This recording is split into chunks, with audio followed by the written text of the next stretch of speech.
I used I'm to get it late. back in the day. So we're now on live. Sorry, I was late to the live, but yeah, I have this Goose Island 9.9% double IPA.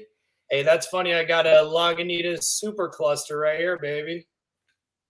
That's what's up. How you doing today, Professor Chaos? How's your Friday been?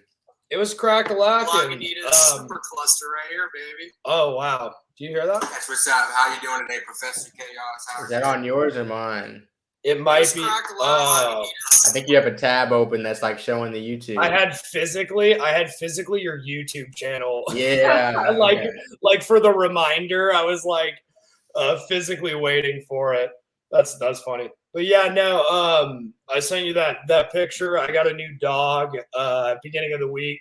It was just pretty crazy in terms of like I wasn't even expecting to try to get like a dog around now, but I just got like a really nice golden doodle. So shout out Stella. She's a real gem. Might be coming on later. She's passed out right now, so I'm not trying to wake her up. She was being real obnoxious at work, but how's it been? You said you have 2 dogs now, right? Yeah, I have one with my ex-girlfriend, so I don't really see that one as much. I got you. Like I still get the in between. We live like relatively close, so I got you. And we're chill. It's not like anything crazy. And I actually was dropping off some Christmas decorations and shit at her house last night, and my new dog literally just met my old dog, and everything's fine. So I'm pretty stoked off that. I have both of them this weekend, so I feel like I'm gonna shoot some content and have these 2 wild ass dogs running around my house. Like that's what's up. What's good, Canna Boys? Michael, Junior, Stacking, Prestia. I don't think Simplistic can make it this week. Yeah, he's with his family. I dead ass texted him. I tried my hardest. What were you up to other than the new dog? What were you up to this week? I know you said you were working mostly. Yeah. Honestly, like getting into like the content, like streaming apart from like my spare time, especially, bringing up Simplistic. Dude has like so much fucking saved content just in his cat. Same with you. You know what I mean? Like y'all are just like have the library. I need to go to the dispensary and literally like maybe I'll start, reviewing flour or whatever, just so I can like start getting more content out there. Yeah. But like I'm literally like working on I'm not even done with this Bear Labs. You know what I mean? This shit is fuego though, like super amazing. And literally I got it probably like 2 days ago. And I was texting Andrew Simplistic, and he's like, oh yeah, dude, I just got that, and I have that saved with, like he has all these videos just saved up, and I'm like, damn, I gotta get there, but I also gotta live, so working as well. To me, it's finding what you like to do. Like when we're talking about this content shit, it's finding what you like to talk about consistently or whatever, and being able to do it daily. So, for example, I used to try to edit like 3 videos in a day and shit like that. But now I'm to the point where it's more like 1 video, 1 blog, 1 like social media piece of content, and then 1 like I gotta get like that schedule, And then I can do that like and those are like at least 3 to 4 things I can do every single day. And then you'll look up. Now for me, it's been 2 years. You'll look up, and I've edited like 600 videos. Over that time, and it's just happened over time. But it's just like a daily grind. Because don't think about how many videos. Because Simplistic has been around. He said since 2016. Yeah, he's been deleted 2 times too. So he probably has like, in terms of amount of engagement. And he's been deleted on YouTube twice or Instagram. I don't know. I just remember what the last time I had talked to him about that, or maybe it was like us 3. He had said he had been deleted off YouTube twice. Oh shit, that's wild. He's like, at this point, I'm going to continue doing it because I know that I have so many fans and stuff. Right. But it's like, YouTube be some hoes, really, you know, like on some hoe shit.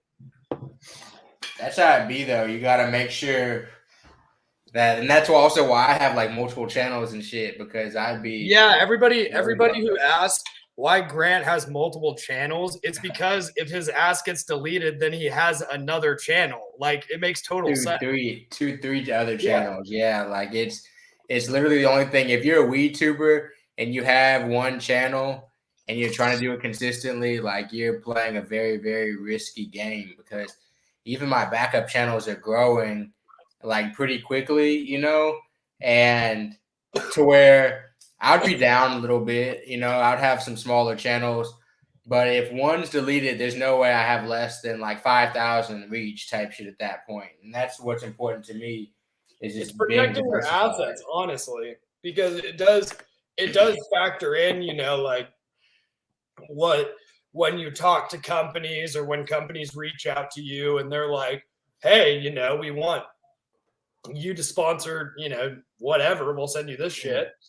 And, you know, like if your shit gets deleted, I literally have seen that happen where people have been in discussions about certain sponsors, even those sponsors suddenly developing their own products around it. You know what I mean? If you know what I'm talking about, wink, wink.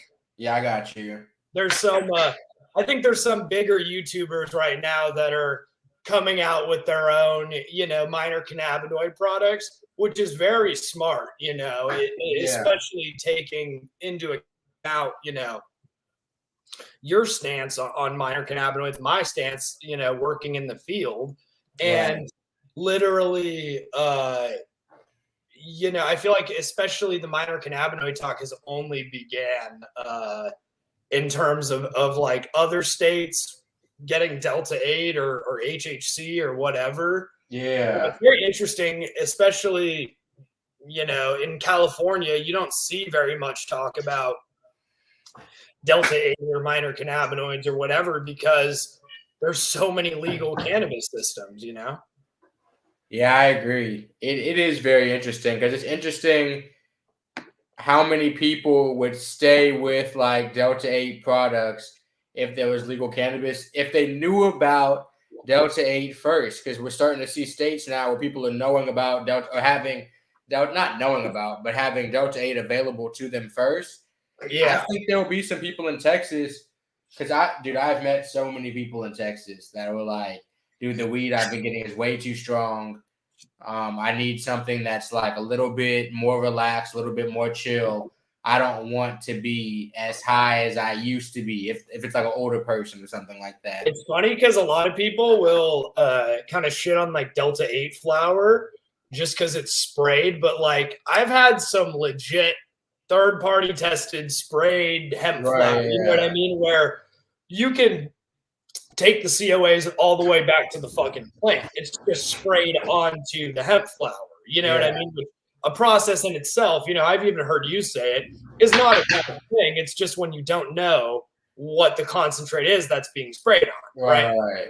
And honestly, like I've had D8 flower that I've had right next to the $60 connected cannabis, you know, like the cookies flower that everybody pays so much money for, and no one can tell the difference. It's very minuscule in terms of like effects, and it's really like the info aspect, you know, like if you didn't know, that's why so many people get jibbed on the black market with like fake cookies packaging and stuff, because their first or second time getting into this or buying from, you know, whatever the black market, they don't know any better, so they're like, oh yeah, like let's do it.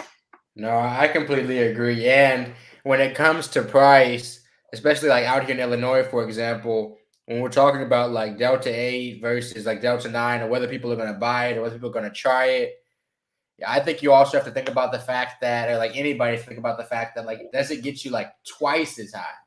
Because a lot of times the price will be literally like 2-3 times as much as you would pay, especially talking about like edibles and stuff like that.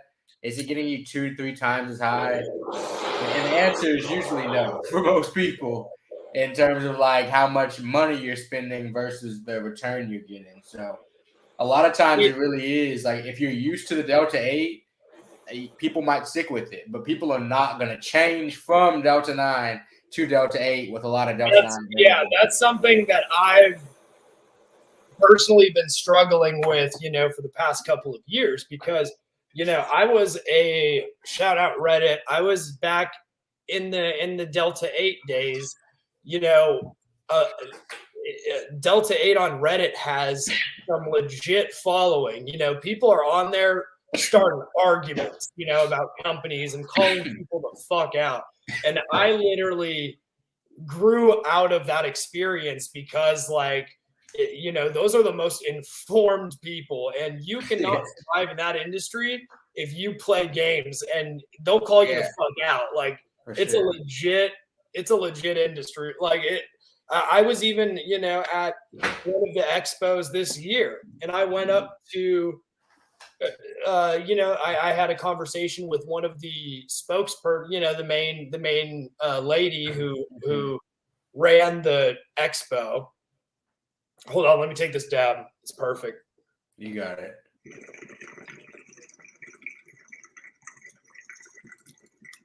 You got that the tool from like that wood company at one of the expos? They make like wood. Oh, okay. No, this is Bear Quartz. Okay, because it looked like at first for a second it looked like this company, they make different tools. They have dabbers too, but this is like a joint clip or whatever. And this is one of the things I use just to hold my joints and shit. Yeah. No, completely agree.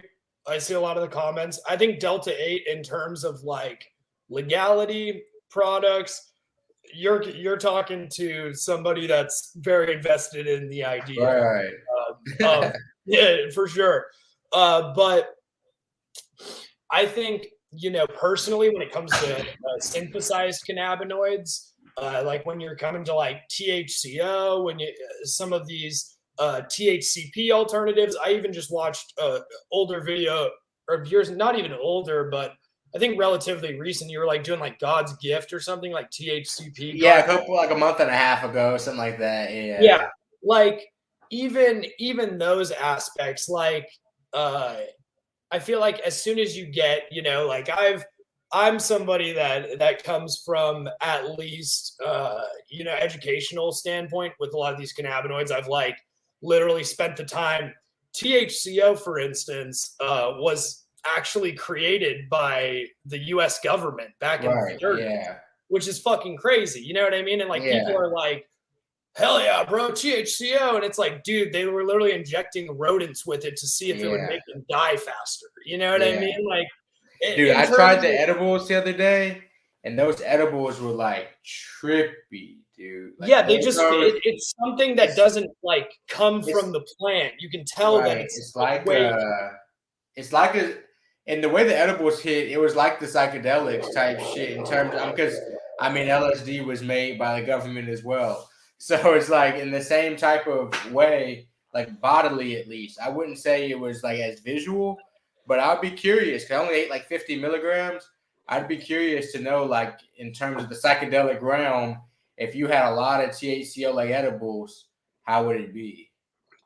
Because I think that creating cannabinoids is going to be a thing, but we can get into the title a little bit. What type of music do you usually listen to while you're smoking? Because I know you said you like house music. So what type of music do you usually listen to? Definitely house music. But I mean, when I'm like really, stoned, I've been really listening to like some old Rocky recently, like his original like freshman year album. Like I don't know why I've been bumping like One Train recently, but like that's been like repeat on my mind the past couple of days. Like anything is better than that one. Like it's just a really good like. I like Suddenly. Suddenly is my shit. Yeah, no. I've just been listening to like some. Even some like Cypress Hill recently. I mean, like I'm not like I love 90s rap and stuff, but I think because I've been watching a lot of these like, older rappers doing some like interviews. You know what I mean? I'm like, I've seen on Dope as Yola, Be Real was just on there. You know, so like, I like almost like I like watch that on YouTube, and I'm like, I like switch over, and I'm like, hello, my name is Dr. Like I start listening to that shit. You know. I got you. What about you? You go to concerts? Oh yeah, no, you know, especially with my ex-girlfriend, I was going to like Coachella. I don't want to be like, oh, Coachella, but you know, especially because I'm from California, we'd go to like Coachella multiple years, outside lands, like a lot of these big concerts, and it was just like fun to. What's funny is like I have this really like funny memory the last time I was there. You know, Stizzy was still.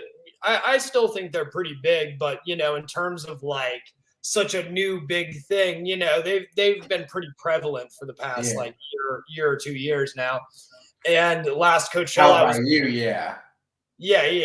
And I remember walking around, like walking from like the 21 plus like area of Coachella, and I had a Stizzy, and the cartridge was like just about empty, and I was like really pissed about it. And one of my friends who just does not even, you know cartridges, whatever, literally just picks a straight up full gram Stizzy cartridge off the ground. Like he's like, hey, is this for your battery? And I was like, what the fuck? Like somebody like coincidentally had, and it was like yeah, like in terms of Corona, like, you know, and germs and sanitation, I wiped that shit off. I put some hand, you know, like, so I don't want to hear no comments about like, well, this motherfucker hitting shit off the ground. No, like I sanitized this. This looked like a fucking full pod, like never used. Who's the best like performer you think you've seen? I mean, that you think, I mean, obviously you know, like what's the best performance you've seen?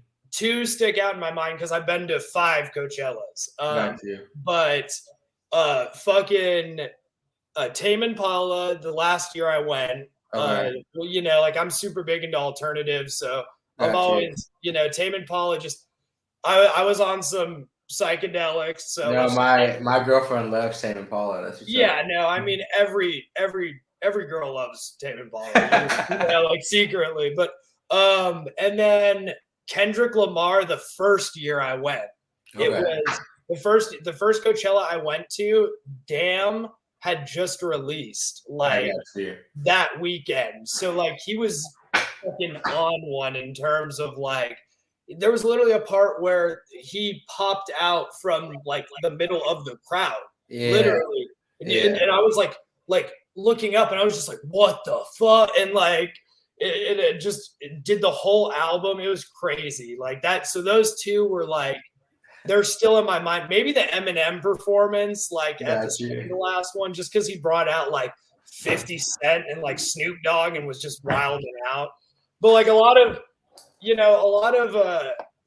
I like to go to a lot of like boiler room stuff, you know, like house music, because you get like a level of you know, the new artists, at least in Los Angeles and in Southern California, it's almost like a private session, you know. And some of the ones I've been to are these artists have suddenly made millions, you know. There's somebody like Francis, and you're just like, oh, whoa, I remember that 2 years ago. Interesting.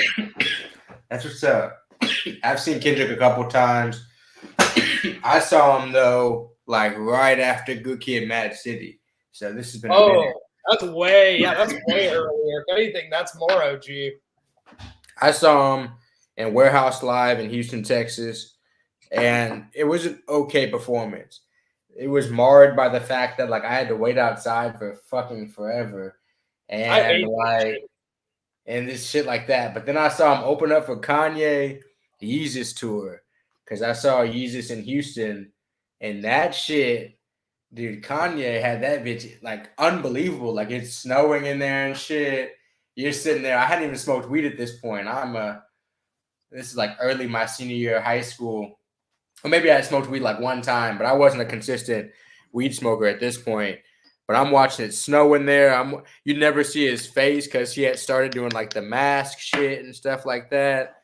But that performance was like You're talking about Kendrick with the mask? No, Kanye. Kanye. Now Kendrick was live that time because like it was like his first like big budget tour. You know what I'm saying? Yeah. Like he had never had like the pyrotechnics, like with the fire like going off and shit like that. You know what I'm saying? Yeah, I would expect that. That's funny that I didn't even realize that, you know, like I'm a pretty big Kendrick fan, but I guess not to the fucking point where I knew that he used to perform, you know, before Kanye and shit.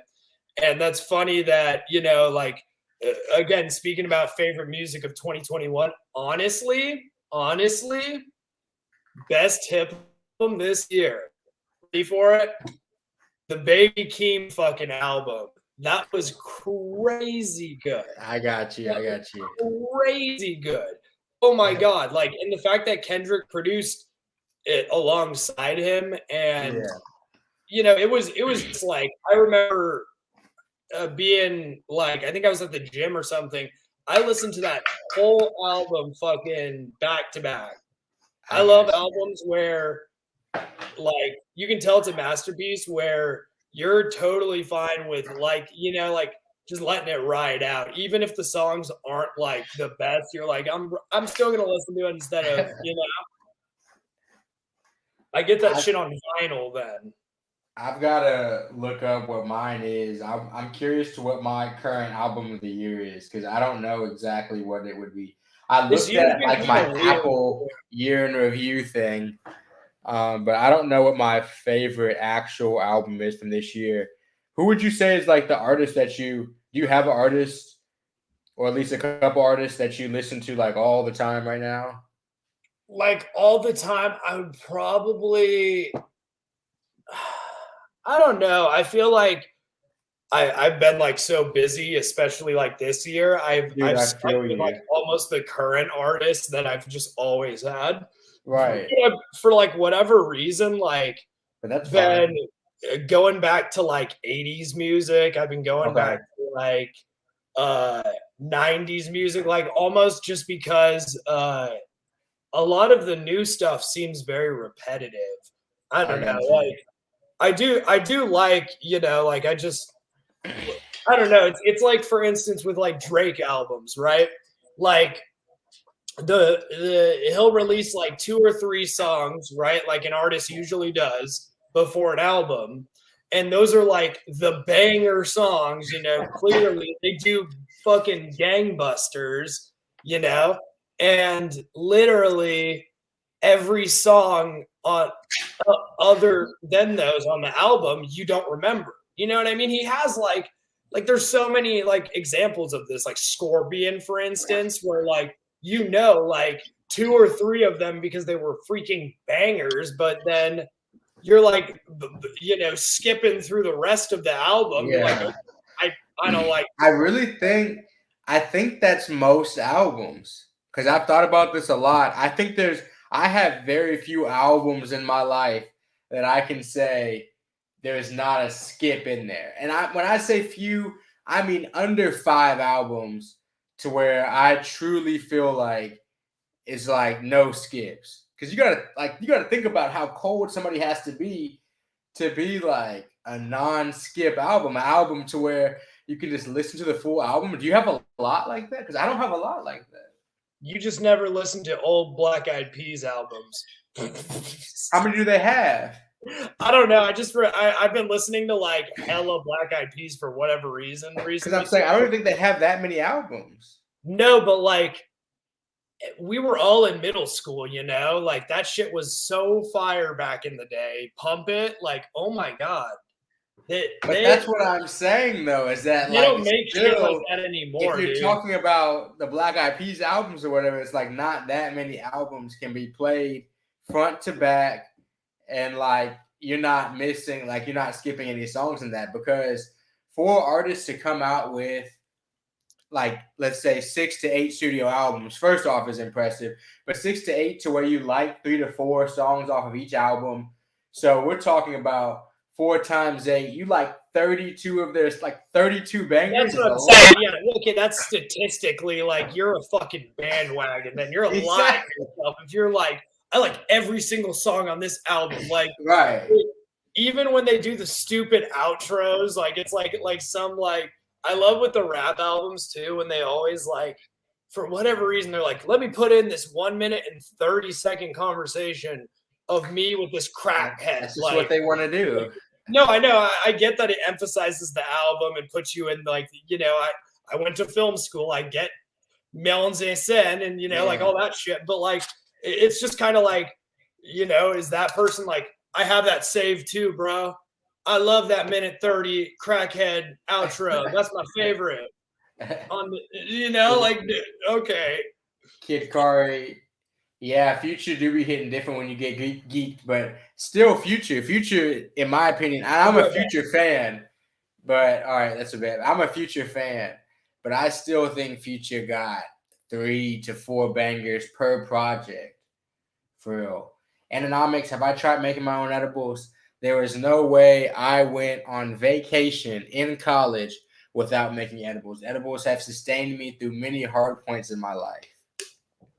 The profit on edibles, especially back in the day. Now edibles are different because edibles are available everywhere. Delta 8, all this shit. People aren't buying street edibles as much. But back in like 2013, 2014, 2015, like I was pushing edibles hard. Like hard as fuck, If you're reading This Is Too Late, is one that's no skips in my opinion. Like if you really listen to the full thing, if you're reading This Is Too Late, is probably Drake's second best album in my opinion. Oh yeah, no, I definitely just heard that right. I like my second, yeah.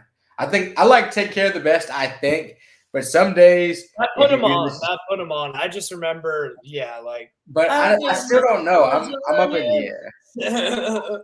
I'm up in the air because it's funny how is like pretty good too. It's funny how different like he is now. Like like even like with the beard and like the tough, like persona, and he was so different back in the day. He's rich. But like back in the day when he was in Young Money, do you remember those music videos?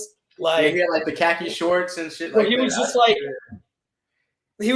doing this a bunch, like the classic. Like it was just kind of funny. Like and now he's like, I'm from the streets. I'm from Canada, bro. And it's like, dude, you were literally in Degrassi too. Like, there's so many examples of him just being like contradictory. No, just nice guy. Like, and it's like, no, I'm sure this is like, I gotta feed the streets. Most of his like you're also on Canadian like street credibility comes from Jay Prince though. No, yeah, like Jay Prince is like the base of most of his street credibility. Yeah. But I remember, so if we go back to concerts, the best performer I think I've watched, which is surprising because it's not my favorite music overall, but like probably, if we're talking straight rapping, then probably Wiz Khalifa is one of my favorites. I like, because I've seen Drake. I saw early Drake, like early Drake. I think I saw Take Care of Drake. Like Drake is ass and just like straight up like off the stuff. That's why he's always been accused of like, having writers and shit. Because if you've never seen Drake do an actual live like fucking battle, like he's never doing that. I mean, he has way too much money to do something like that. Well, no, but I'm just saying from the top, like hella of my friends in the Bay Area when I was going to school in SF, they always fucked with like Meek Mill, for instance, because dude was a prison rapper and would just do like they would convince me that this Meek Mill album was the greatest fucking thing ever because he wrote it in prison in the dark. What year are you talking? Because at one point, Meek Mill was like huge. I don't know. It's felt like 2015, 2016. I got you. Yeah. Like it was I went to a Meek Mill concert. I went to him and Nicki Minaj actually, but Nicki Minaj like completely took it over. Like it felt like right around the time like him and Drake were like doing that beef almost, Yeah. Yeah. And they were like, "This is better than Drake. Fuck Drake. Be on Meek Mill's side." Yeah, no, there's never been anybody that's battled Drake that's won. I don't think it's possible just because of fame. Like he's too famous. He's like the rap, because rap is like the new, like rock stars in terms of like worldwide fame. Like the biggest artists on earth for the most part are rappers. Like some of them are singers, but a lot of them are rappers. So they have like that same type of like persona and aura and shit like that. And they're known around the world now, but there's still only a couple of them that really are known around, like to where you go to like, I don't know, fucking like Bangladesh and they know who that person is. There's only like 4 or 5 people maybe that are like that. What's funny is I was just right before this too, I was watching, I love those YouTube videos. It's funny, like, especially too, doing this YouTube shit and then, like seeing your videos pop up and then I'm like, oh, I'm hanging out with him later. And then you change it and then like, it's like Vice or something. Like this is almost just like a reality switch, that you're just, it's very interesting coming from a consumer aspect to being like on camera and like people being like, oh yeah, Professor Chaos, like I'm like, hell yeah, let's do it. Okay. Like, but, you'll get used to it though, because if the content becomes what you do like consistently over time, the content will just become like what you do. You know what I'm saying? But also like it's damn near like damning because of how much you have to think about content for real. Yeah, no, I've already started like my last video. It was me like dabbing and golfing, right? Like with my Luca. I take this shit everywhere just because of like this is so small and like it's so easy. Like I honestly rip this like it's next to my night side table. Yeah, because it's easier. Like look out right off the bat. Like you can't tell me there's anything faster apart from like a cartridge. Watch like 1, 2, 3, automatic draw. Damn, that shit's convenient as well. That's nice.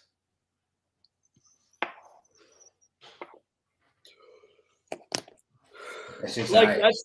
I'm like a huge fan. Like Luca, whoever Luca sales rep, fucking sponsor me because I think like in terms of like honestly though, like look like. You're getting real concentrate coming out of this baby, right? Yeah. Like instead of a make them content, bro. And it's like right, like that. I'm telling you, make them content and DM it to them every single time. Email it to them. Go on LinkedIn. This is for anybody who's like really wants to work with the company, and I'm serious. Go to LinkedIn. That's how every single person tapped into it. Send it to every single one of them.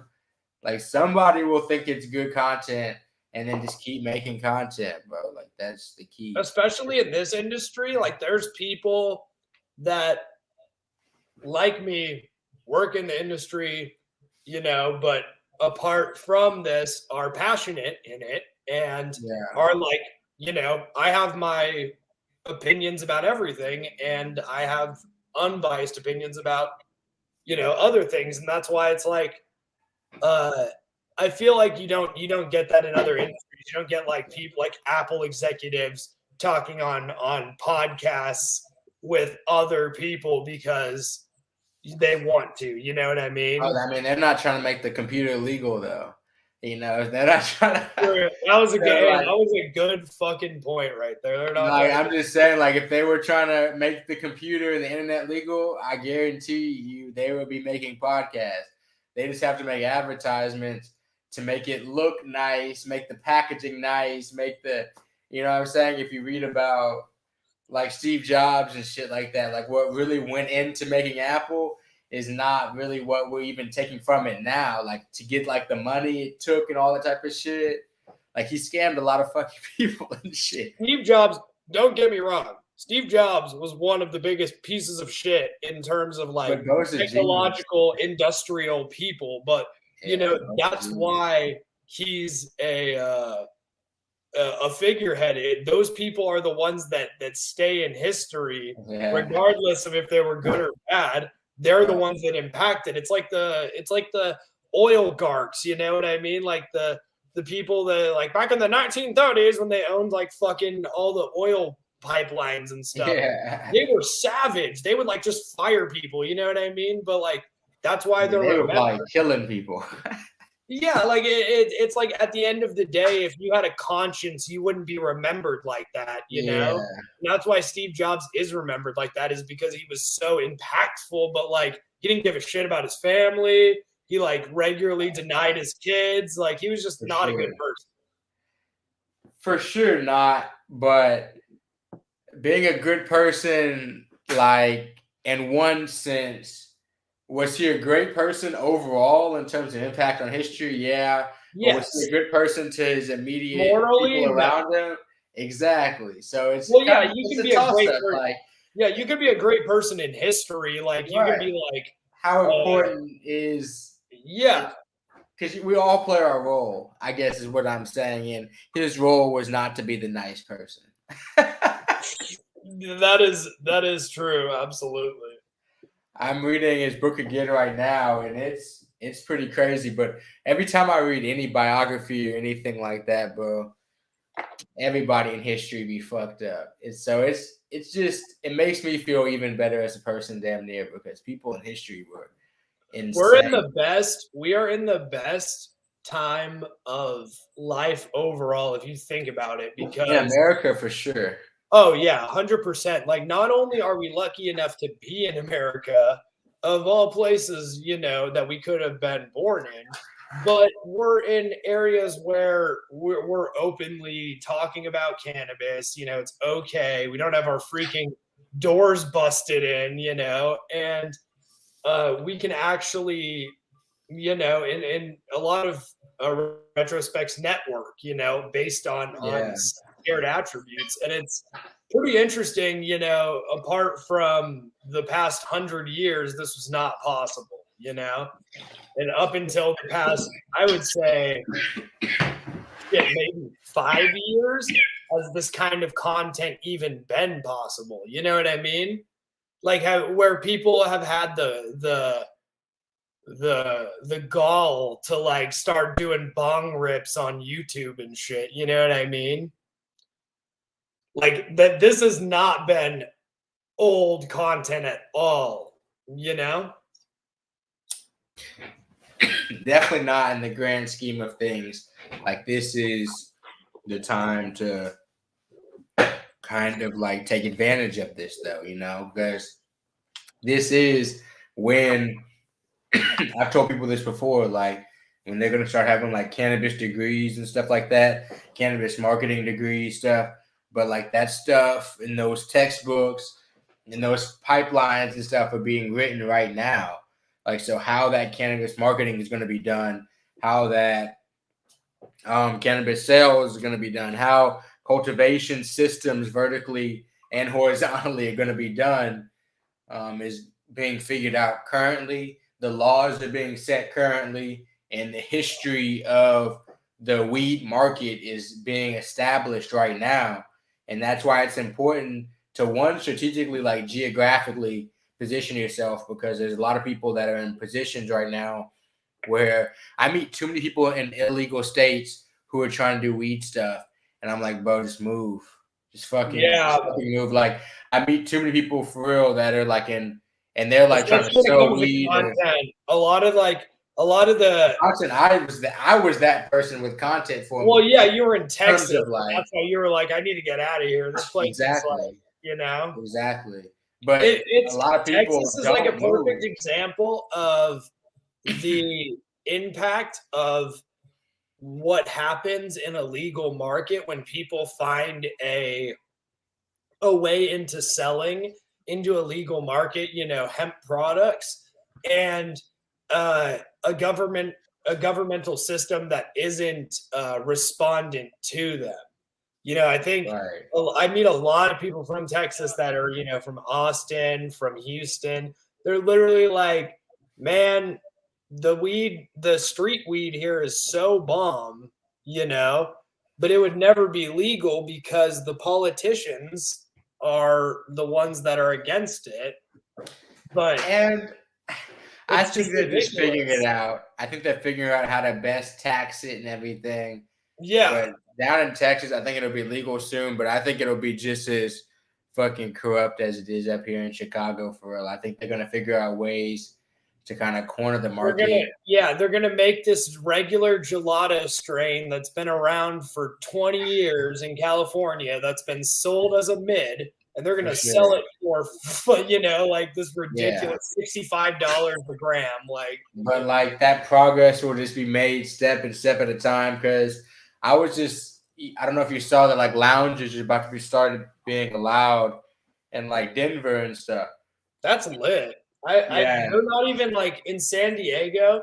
We're talking like 10 years into legalization it took for lounges. So Colorado, I like Colorado, but there's one law that they just passed that I was like, that's the stupidest fuck, especially given the amount of concentrate brands that are based in Colorado, is that like 0.01 concentrate gram law. Like in the dispensaries. I don't know if it's still a thing or not. I don't live there, so don't quote me on this. But I had remembered at the beginning of the year or something that they had passed a law that was literally like zero, like a tenth of a gram or something like that is the amount that you can buy in a dispensary for dabs instead of just a regular gram. I'm like, I do 0.10 like when I want to be cool on fucking camera. I'm like, what the fuck? Like, that's like ridiculous, Yeah, I haven't been in a minute. I definitely haven't bought dabs in a minute, so I honestly have no idea. Well, that one I sent you should be landing on like Monday.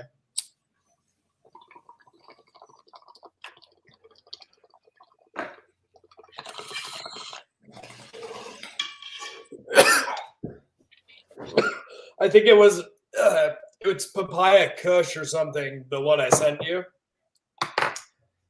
I couldn't put it in its box. I had to put it in that fucking thing. I got you. Sheesh. You be chilling on the weekends, or you be working and doing stuff? No, it's funny because, for my job, I get a lot of, stuff. I'll keep my laptop open, but I'm definitely not working. But, I get a lot of people that in my line of work, they do respond to me on the weekends. So I do have to keep my laptop open, but it's not. I'm getting my other dog too. So I'm going to have the 2 dogs. So that's like my fucking source of happiness this weekend. And I'm going to get back into my dad sending me. I'm pretty stoked is apart from like this stuff on YouTube, I'm going to start doing like gameplay stories. Like I like that. One of my favorite YouTubers is Goblin. That dude is okay. Dude, you need to watch Goblin. Everybody in this chat, I'm the hugest fucking Goblin fan. I think he's so like he's honestly the funniest fucking person, and like just has these like like if you're working or driving or whatever, like it's just video game plays, right? Yeah. And literally like it's like him talking about like his drug experiences or whatever, and it's the funniest shit, you know what I mean?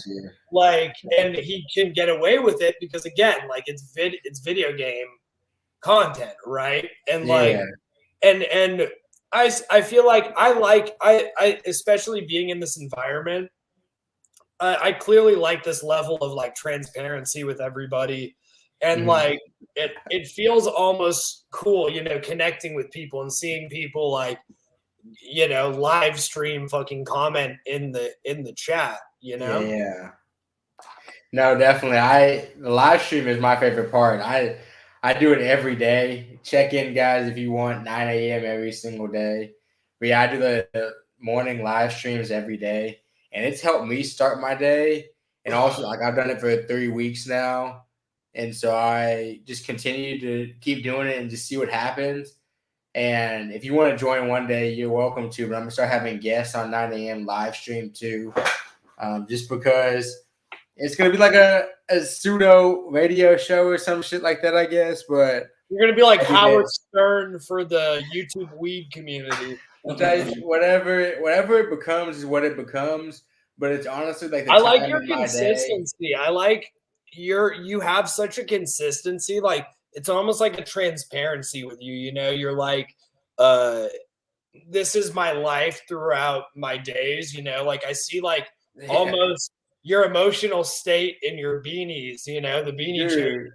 You know, if you're angry, you got like a red beanie. I'm just kidding, but you know, like I do like how, you know, like especially with a lot of this stuff, a lot of people are interested in just connecting or seeing how people are living in different areas of, you know, and I think this hobby is always going to connect people in a way that the nerds, or you know what I mean? It's like in high school when you go to a party and everybody hits the joint and you're like, oh, people I would have never expected to smoke weed or smoking weed with me, you know?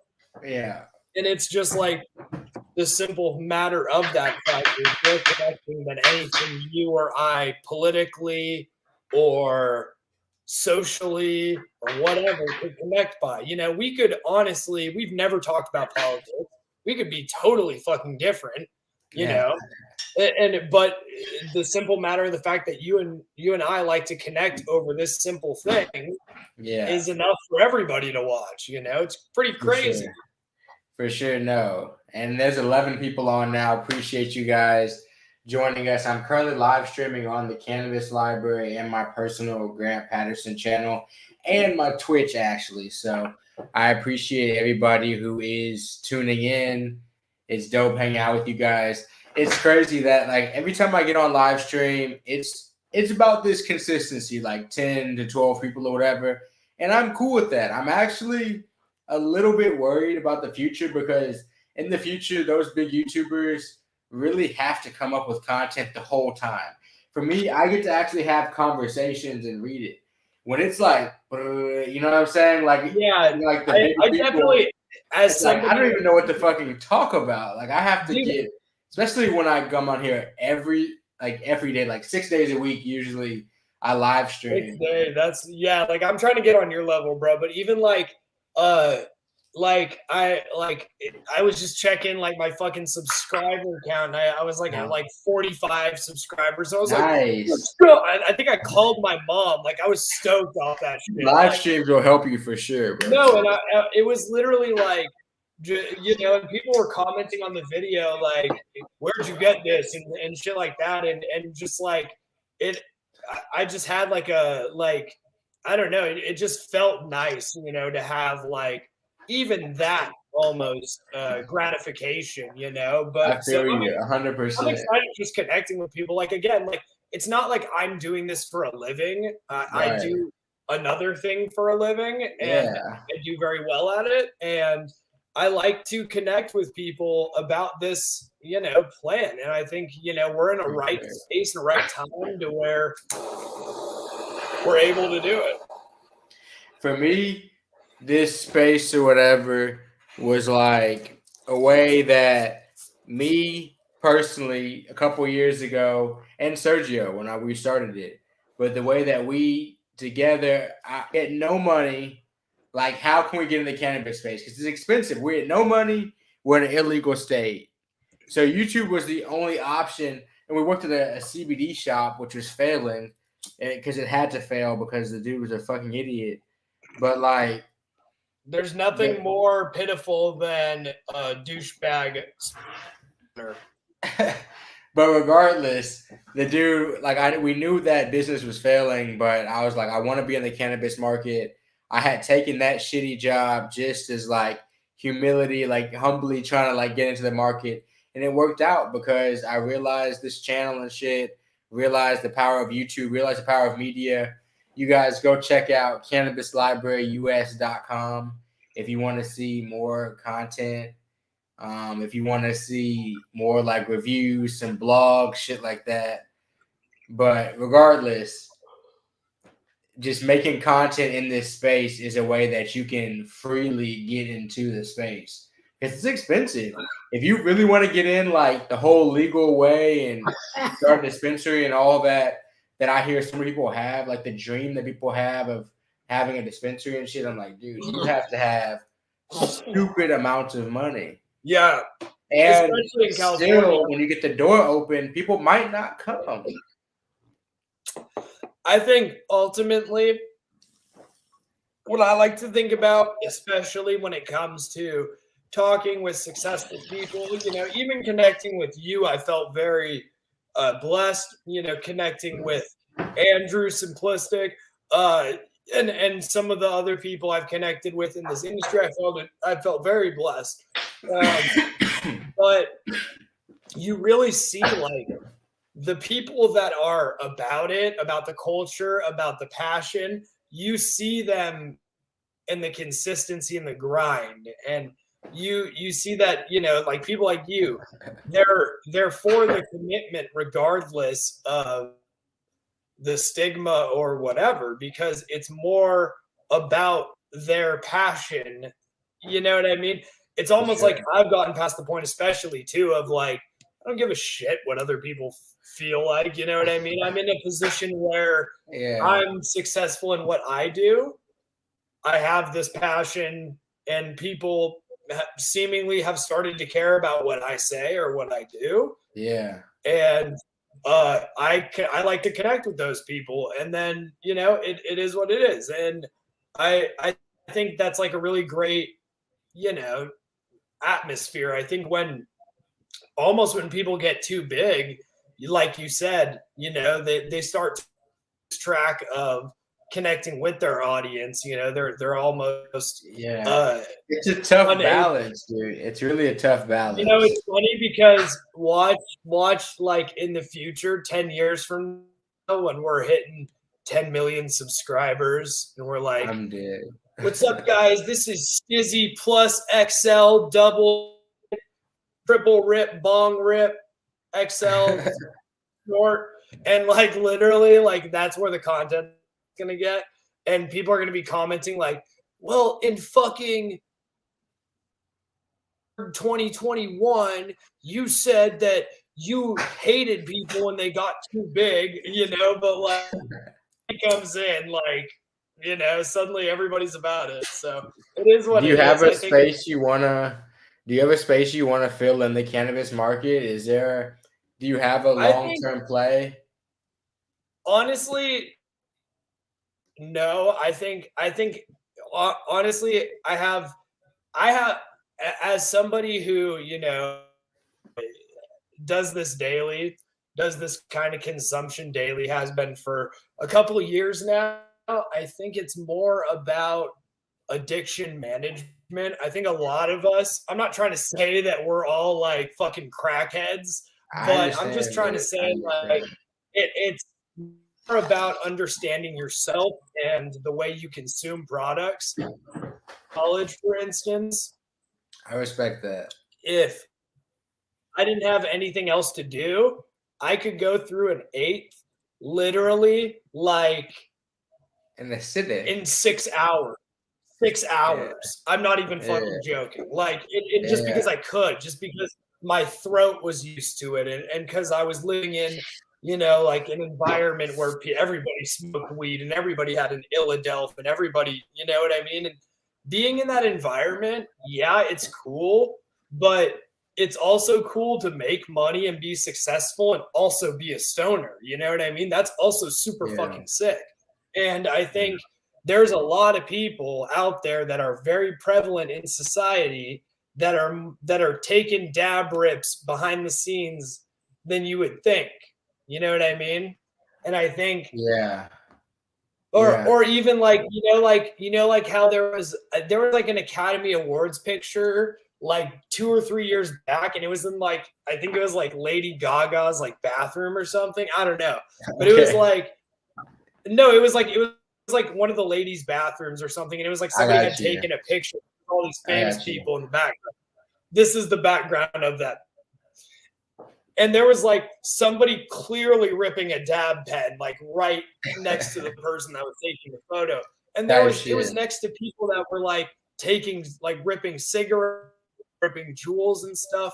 So to say that it's not prevalent in, even the hierarchy of our society is ridiculous. No, it's definitely completely prevalent. People are smoking weed at every level of in every race, every demographic. Like everybody's smoking weed. Not everybody. Obama was a big marijuana advocate.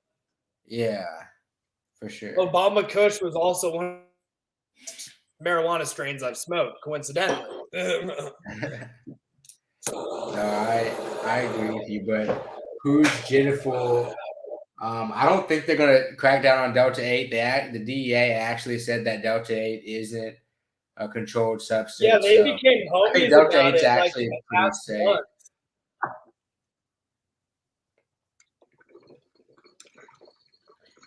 But guys, it's actually like unbelievable how fast things have changed in my opinion, dude. Like, because I think I might have brought it up last live stream. Like, we were talking about like national legalization. Oh, it's gonna take forever.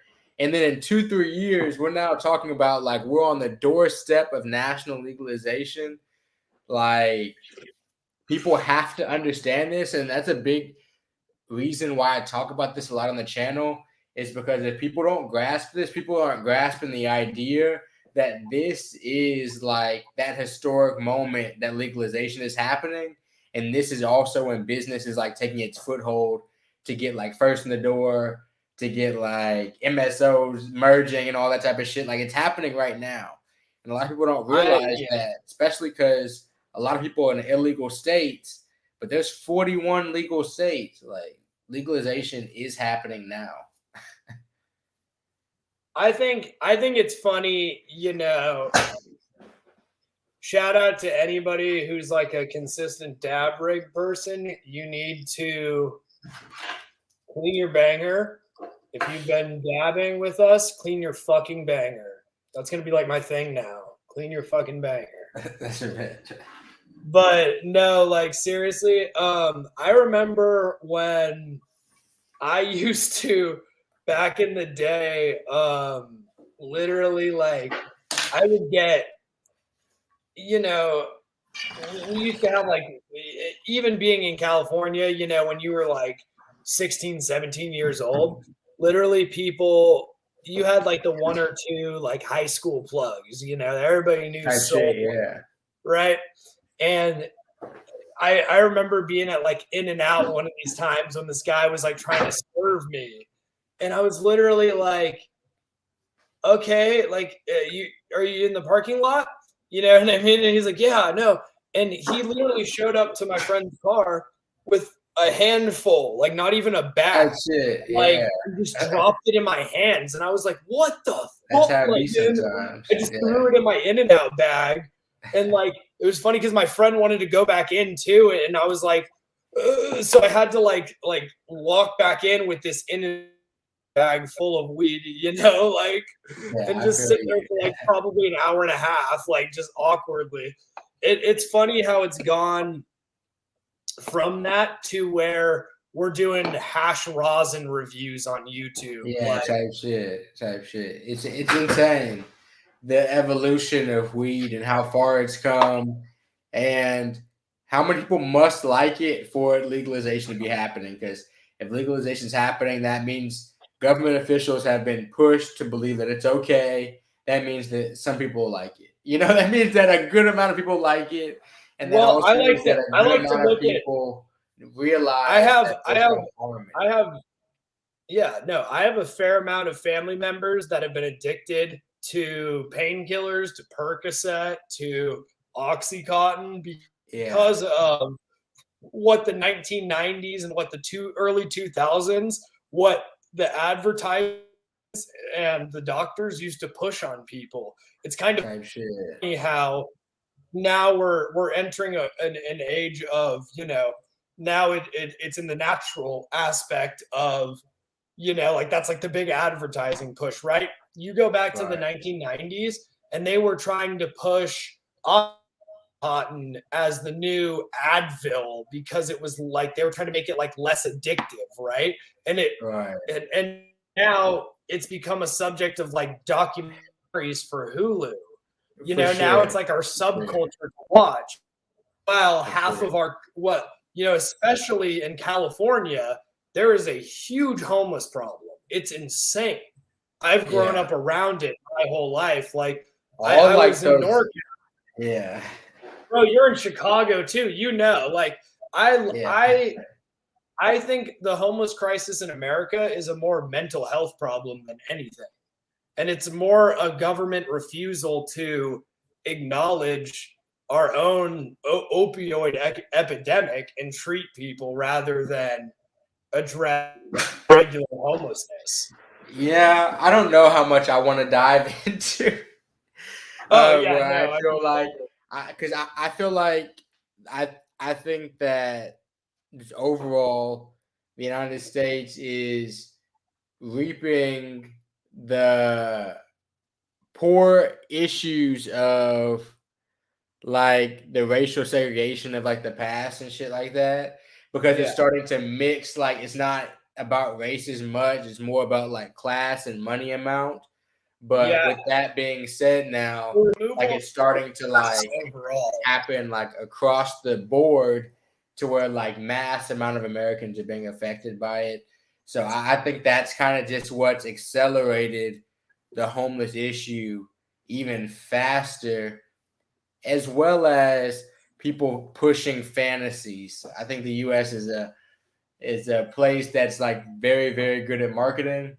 And so like I think a lot of college fantasies, I think a lot of like rich fantasies have been pushed to the American public that aren't realistic. And so once people don't reach those fantasies, a lot of like mental health angst and shit like that happens because of the promises that are like promised to a lot of like American kids. I think especially as somebody who has came from, that middle class background, especially, in America, I think there is that push for, the push to go to college and be successful and get that degree because it's the next step. It's almost like it's high school. I've always said college is high school 2.0, regardless of if you go to fucking Stanford or if you go to fucking community college. But when you look at like economic impact on some people's families, like high school is like nothing, but that college is like that could literally like set people back like so much depending on how much it costs. Or for a few people, it could spring them forward. So it's just what the return on the investment. Yeah, and it's funny how, especially when COVID hit, like a lot of people are still at school. I went to SF State, right? San Francisco State, and they didn't even drop the tuition prices, and they're doing online school. I'm like, well, and then like everybody used to make fun of the, online advertisement colleges. They've been doing this shit for years, and then suddenly everybody's doing it, and they're like, "Oh, no price drops, bro. Come on, it's times are affected." And like it's a business school of whatever. It's like, bro, we've been advertising this shit for years. It's no doubt a business. So, it's interesting how that business is mixing with the weed shit. It's a part of like with my personal business and stuff like that. It's an interesting balancing act of like business and weed culture, because a lot of times they don't mix, but a lot of times the business sense doesn't make sense if like with the weed culture, but the weed culture will not allow you to be like fiscally like good, you know what I mean, in the money sense, if that makes sense. Because a lot of people, for example, the best example I can give, kind of how as we close out, because I got to go eat soon. Oh yeah, no, we hit that hour. I'm very impressed with our degradation, especially the people that have stayed throughout. Appreciate you guys. We appreciate everybody. So for like the weed thing that I think is like the biggest travesty is I just urge people to not think that flour is going to like make you rich. because I see so many people that think that they're gonna have like a successful like An flower invest company, like in I a have the business best, opportunity. Yeah. like I'm a grow, I'm gonna sell flour, stuff like that. I'm like, bro, the logistics of flour are unbelievable, and the amount you need to make profits crazy. The best example is like Oklahoma City. It's like an abundance of flour to where people don't even advertise it anymore. But the logistics of business and weed, it's just very interesting, and I'm excited about that coming up here in the next 10 years, let's say. And I'm excited about like the marketing stance from it, but there's going to be so many different avenues and lanes that the weed market opens up that we haven't even like tapped into yet. Yeah, I'm honestly, I support companies like, for instance, in California. Sorry, one second, I'm fucking around with my You good? nail. I got all this like leftover oil from the last one. I'm always trying to get the second one. For sure, aerodynamics. You know, like Last Prisoner Project, like Farmer Yeah. and the Felon, like those brands where they're supporting people who have been affected by the laws of the past. Like I fuck with that as comparative to just these big companies that are coming in and making legality. Good for you, but I want people who have suffered for everybody else to get what's coming to them. You know what I mean? For sure. Well, guys, we appreciate you coming and chilling with us. Appreciate you coming and hitting dabs, smoking, eating edibles, or shit, if you're on probation or if you're a fucking coach or teacher or some shit like that. Appreciate you coming, just chilling and watching. So we'll probably, if not next week, one of these next few weeks, we'll be back on here on live. Appreciate we'll get Andrew back on here real soon. Hell we'll get Simplistic back on here. It's been a pleasure, guys. Always remember that you are loved and that everybody supports you. Type shit. Yep. We love everybody. It, 9 a.m. every day on the Cannabis Library. See you guys later. Peace out.